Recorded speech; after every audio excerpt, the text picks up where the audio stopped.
Very glad overall to hear how people can see how various things that we do, the response that we give to need is a way of being a transforming light in the community as well as within the parish. And I really, on the question C, I guess that was one I was wondering about,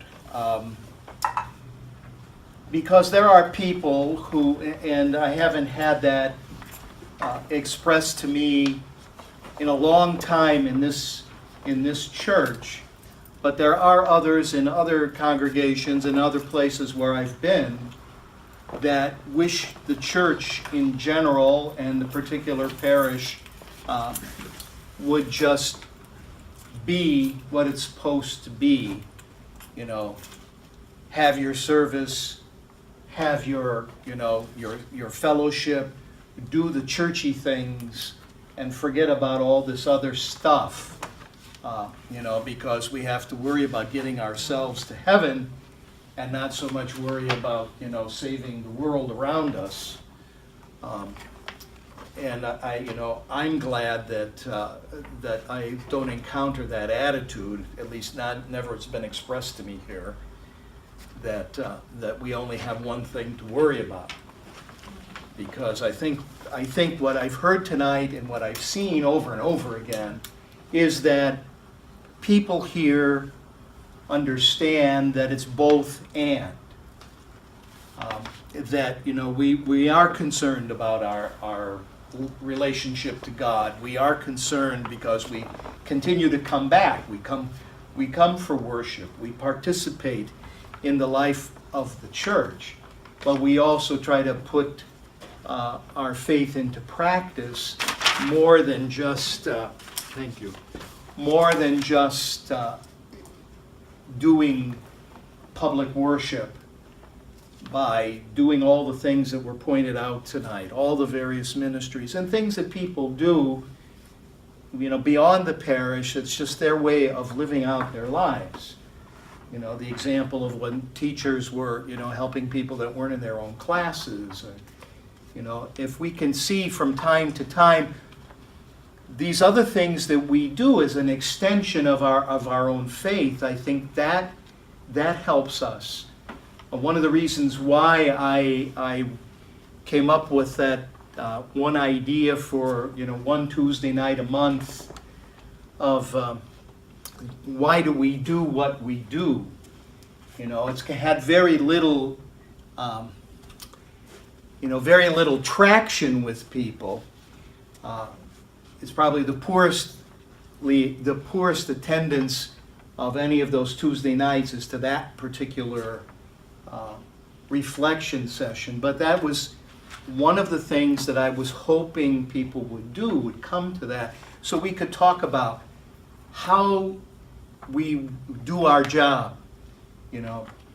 How do you express your faith through your work? How do you express your faith through your civic involvements?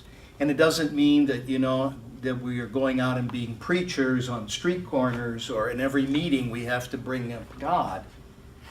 But this awareness of where does my love for the community come from, and what continues to sustain that, and not just being like a civic club of some kind or other, but really where the motivation for what we do comes from our faith, comes from deep within us in our Christian commitment. So that's kind of what I was getting at by asking that question in C. And when I was putting that last question together, I should have had a thesaurus, I guess. But the word that kept coming back to me was stultifying. Stultifying darkness. How could a parish have the opposite effect than being a transforming light? And I think that was, you could have a group of people who are only concerned about themselves.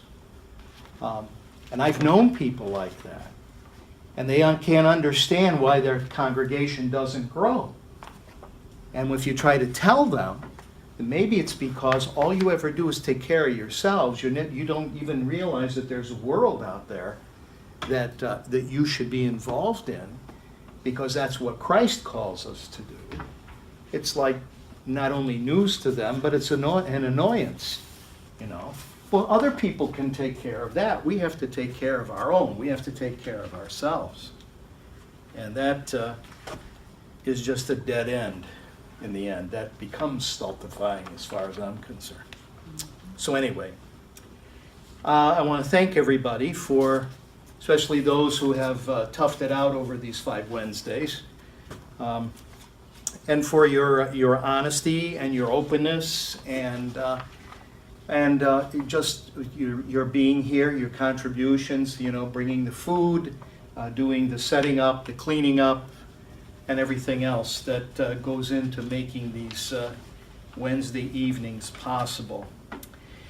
So with that being said, unless there's anything else someone would like to add, we will then move into our celebration of Compline. And I will be the officiant.